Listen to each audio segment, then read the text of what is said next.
వేసవికాలం వచ్చిందంటే చాలు మన వాళ్ళు నిమ్మకాయలు కొనేసి వాటిని ఫ్రిడ్జ్లో స్టోర్ చేసుకుంటూ ఉంటారు. కానీ అసలు నిమ్మకాయలను ఫ్రిడ్జ్లోనే ఉంచకూడదు అని నిపుణులు చెబుతున్నారు. ఈ కాలంలో ఫ్రిడ్జ్ లేని వాళ్ళు దాదాపు ఎక్కడా ఉండరు. ప్రతి ఒక్కరి నిత్యావసర వస్తువుల జాబితాలో ఈ ఫ్రిడ్జ్ కూడా చేరిపోయింది. పండ్లు, కూరగాయలు, ఇంట్లో చేసే కూరలు, పాలు, పెరుగు ఇవన్నీ దానిలో పెట్టేస్తారు, అవి చెడిపోకుండా ఉంటాయని. ఇలానే కొందరు నిమ్మకాయలను, నిమ్మరసాన్ని కూడా ఫ్రిడ్జ్లో స్టోర్ చేస్తుంటారు.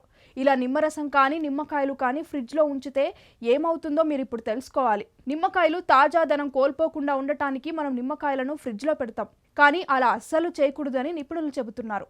ఎందుకంటే సిట్రిక్ యాసిడ్ ఉన్న నిమ్మకాయలు ఫ్రిడ్జ్లో పెట్టడం వలన అవి వాటి సహజ రుచిని కోల్పోతాయి.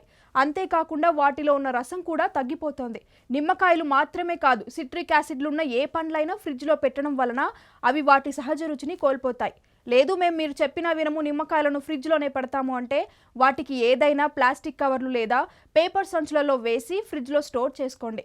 కొంతమంది వేసవి కాలం మొత్తం నిమ్మరసం కావాలని నిమ్మకాయల నుంచి రసాన్ని తీసి దానిని నిల్వ ఉంచుకుంటూ ఉంటారు. ఇలా అస్సలు చేయకూడదు. నిమ్మకాయల నుంచి తీసుకున్న రసాన్ని ఐస్ క్యూబ్స్గా చేసుకొని పెట్టుకోండి. అలా చేసుకున్న నిమ్మ ఐస్ క్యూబ్స్తో వేసవిలో ఎప్పుడు కావాలంటే అప్పుడు నిమ్మరసం చేసుకొని తాగేయచ్చు. ఇంకో విషయం ఏంటి అంటే, ఒక కప్పు నిమ్మరసంలో కొంచెం పంచదార కలిపి ఆ మిశ్రమాన్ని ఫ్రిడ్జ్లో కొన్ని రోజులు స్టోర్ చేసుకోవచ్చు అని నిపుణులు చెబుతున్నారు.